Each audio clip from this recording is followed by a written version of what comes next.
things that I wanted to share with you. According to Pew Research, the net worth of white families in 2013 was $141,000. For black families, it was $11,000, even less than the $19,000 it was in 2007. According to economist Edward Wolf of the University of New York, excluding vehicles and other durables, the median black family worth is just $1,700, while 40% of black families have zero or negative wealth. White family worth, in terms of financial worth, is 69 times more than that of black families. Given this disparity, how can you argue that racism is not a driving factor in income inequality?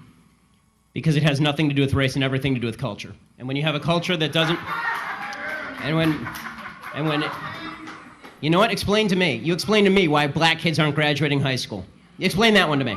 Explain to me why black kids are shooting each other in rates significantly higher than whites are shooting each other. Explain to me why 13% of the population is responsible for 50% of the murder. Explain to me why the number of black kids in prison, not for innocent reasons, not for walking down the street and getting pulled into a prison, is so high. Explain, if it has nothing to do with culture, explain to me why the single motherhood rate in the black community jumped from 20% to 70% in the same course of time that the civil rights movement has made such tremendous strides. Is America more racist now than it was in 1960? And if it is, please explain to me how that happened. So what do I think those riots are? I think they're depravity, I think they're thugs, and I think if you really want to make a difference, Thurgood Marshall, who grew up just 2 blocks from there, did such a thing, who was a contemporary of Martin Luther King. And now I'd like to skip over to Dr. Seacrest.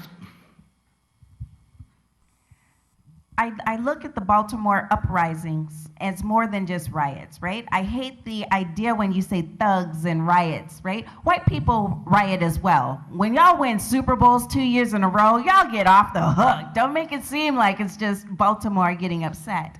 So my 30-second answer is I feel the frustration of what's happening in the community, and I think it's a symptom. The uprisings are a symptom of a pressure that's been unaddressed for too long.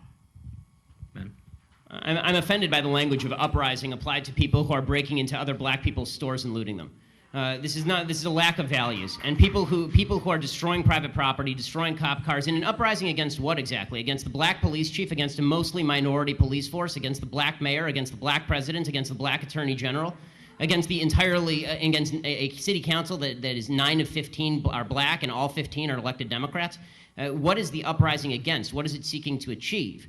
I still don't see what exactly the riots are seeking to achieve. Bottom line is, this is all, it all could be boiled down to just act like a mensch.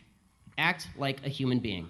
Honestly, it's not useful to riot, it's not useful to break things, it's not useful to throw rocks at people. And the idea that we're supposed to sort of correlate your level of outrage. The idea. I'm going to stick to the 30 seconds on this the last one, sentence. The last sentence. Yeah. The idea that we're supposed to correlate your level of outrage with a certain level of justification. In other words, the more outraged you are and the more angry you are, the more justified you must be, is absolute nonsense. Yeah.